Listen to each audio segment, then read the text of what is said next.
एक महीने में एक बार गुस्सा होने पर 1 महीने के भजन का फल ढक जाता है। 12 बार गुस्सा हो गए तो साल भर में तुम्हारे पास रह क्या गया। अच्छे से गुस्सा हो जाने पर 1 महीने का भजन का फल ढक जाता है। ये संत जन बावरे थोड़ी कि मारो तो भी गुस्सा नहीं होते, शांत रहते हैं।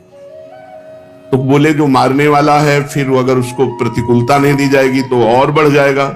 नहीं, उमा क्षमा साप होते भारी, अपने कर्म जाए अपकारी।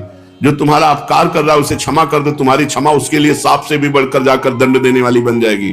तुम्हारा भजन तो बढ़िया बच गया और उसको दंड सांप से भी अधिक मिल जाएगा। उमा क्षमा साप होते भारी, अपने कर्म जाए अपकारी। छोड़ो उसको, शांत रहो।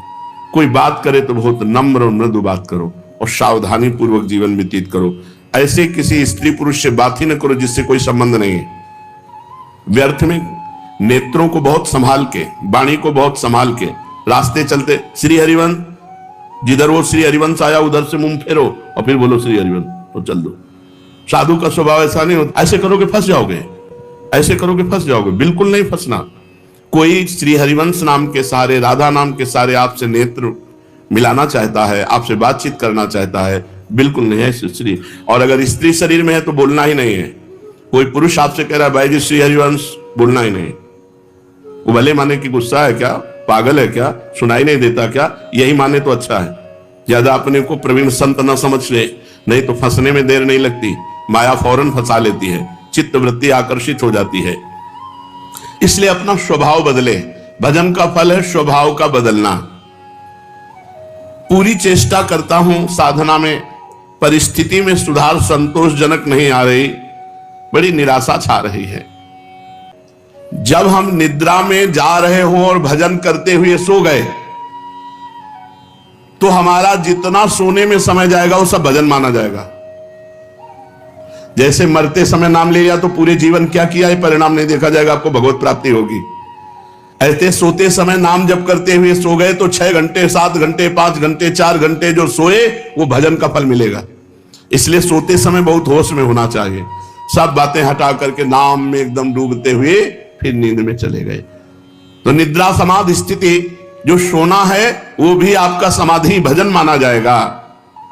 क्योंकि निद्रा में वृत्ति लीन होने के पहले आप नाम जप कर रहे थे तो नाम जप में ही लीन माना जाएगा, निद्रा में नहीं माना जाएगा। निद्रा के ठीक पूर्व 1 क्षण पहले तक नाम जप चल रहा है और फिर सो जाइए तो आप देखिए जगते समय वही नाम जप चलता मिलेगा तो बीच में आपका भजन ही माना जाएगा। ऐसे 24 घंटे भजन माना जाएगा। प्रश्न कर रहे हैं भजन करने के लिए क्या घर छोड़ना आवश्यक है कि भाई अब भजन करना है तो घर द्वार छोड़ दे। हमें लगता है कि अगर भजन का अभ्यास नहीं है तो बाहर ज्यादा माया जाल है, बाहर ज्यादा माया जाल है। घर की अपेक्षा बाहर ज्यादा भ्रष्ट होने के चांस हैं। अब कहीं तो कमरा लोगे, कहीं व्यवस्था, तो रुपया कैसे मिले, तो धनी पुरुषों का संग करो, फिर बेविचार और नाना प्रकार की गलतियां और नाना प्रकार के दोष हो जाते हैं। घर में अपनी कमाई का खा के दूसरों का उपकार करते हुए जो भजन करता है बहुत जल्दी सिद्ध हो जाता है। जो विरक्त है, भगवान की विशेष कृपा हो गई है और वो साधु समुदाय में रहे, आकाश वृत्ति या मधुकरी वृत्ति से जीवन यापन करे, खूब भजन करे, सिद्ध हो जाएगा। जो मेहनत करके कमाया है जिंदगी में, उसी अपनी कमाई के धर्म के टुकड़े खाओ और खूब नाम जप करो। अगर 3 कारण हैं जो साधक साधना में चलते हुए भ्रष्ट हो जाते हैं, उनमें 3 कारण है। पहला साधना का अहंकार, दूसरा साधना में पाखंड दंभ दिखावा और तीसरा साधना से सुख मिलने वाले भगवदानंद से बढ़कर सुख भोगों में देखना। इसलिए जो तुम्हारे उर में वासना है उसको भोगना पड़ेगा तो आप भ्रष्ट हो जाएंगे। साधना प्राप्त किंचित सफलता यदि कहीं प्रकट कर दी जाती है तो देखा गया साधना बंद हो जाती है। ये बिल्कुल अक्षरशः समझिए। जो भी साधन कर रहे हैं गुप्त रखिए, उसे प्रकाशित मत कीजिए। सोने से लेकर शयन तक की दिनचर्या कभी अपनी किसी के सामने मत रखिए, गुप्त रखिए। बहुत लंबे समय तक आपका साधन भजन ठीक चलेगा। और यदि आपने अपनी साधना व्यक्त कर दी, 2-4 लोग बैठे हैं, उनसे कि आप क्या समझते हो, मैं 1 बजे रात्रि को उठता हूं, ऐसा ऐसा करता हूं, ऐसा ऐसा कर, वो बंद हो जाएगा, उठना बंद हो जाएगा, वो दिनचर्या बंद हो जाएगी। स्पष्ट लिखा हुआ है। तो इसमें लिखा है कि दूसरों को बताने के समय हमारे चित्त में अहंकार होता है, अंतःकरण में अहंकार स्फुरित होता है। मैं इतने बजे करता हूं, मैं ये करता हूं, मैं करता हूं, इसके कारण उसकी साधना रुक जाती है।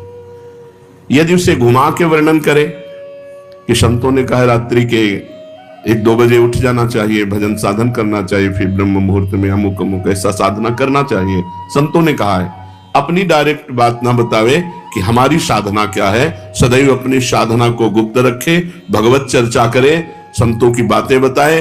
अपनी बात बतानी है तो किसी साधक ने ऐसा अनुभव किया, ऐसी बात बतावे। कभी अपने को उसमें सम्मिलित न कर ले कि मैं अपना अनुभव बताता हूं कि ऐसी ऐसी दिनचर्या मेरी 10 वर्ष से चल रही। तो आप लिख लो, अगर 10 दिन के अंदर न रुक जाए तो मैं बता देना, चाहे जितनी हिम्मत कर लो 10 दिन के अंदर रुक जाएगी, हम कह रहे, गारंटी। आप अपनी संपूर्ण साधना को किसी से बता